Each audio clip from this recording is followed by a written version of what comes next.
Hello, ഞാൻ ഇന്ന് little paper ഒരു പാക്കറ്റ് മാംഗോ ചങ്ക്സ് മേടിച്ചു. ഇത് ഫ്രോസൺ ആണ്. ഇതിൻ്റെ ടേസ്റ്റ് കാരണം എനിക്കറിയത്തില്ല. അപ്പോൾ ഇത് വെച്ചിട്ട് ഇന്നൊരു മാംഗോ ലസ്സി ഉണ്ടാക്കാനുള്ള പരിപാടിയാണ്. ഇത് നമ്മുടെ ഗ്രീക്ക് ക്രീമി യോഗട്ടോട് വെച്ചിട്ട് നമ്മൾ ഇന്ന് ലസ്സി, മാംഗോ ലസ്സി എങ്ങനെ ഉണ്ടോ നോക്കാം.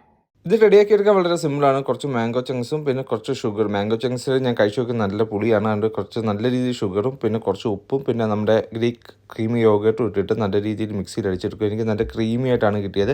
പിന്നെ ഡെക്കറേഷന് വേണ്ടി കുറച്ച് ബദാമും ഞാൻ ഇട്ടിട്ടുണ്ട്. അപ്പം കുടിച്ച് നോക്കിയാലോ. അങ്ങനെ നമ്മുടെ ക്രീമി ലസ്സി ഇതാണ്ട് റെഡി ആയിട്ടുണ്ട്. ഇത് നല്ല ക്രീമി ആയിട്ടാണ്, വെള്ളം പോലല്ല ഇരിക്കുന്നത് കേട്ടോ.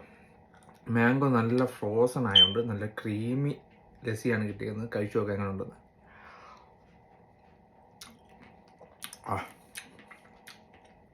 ഐസ്ക്രീമൊക്കെ കഴിക്കുന്ന അതൊരു ഫീൽ കേട്ടോ. അടിപൊളിയാണ് കേട്ടോ.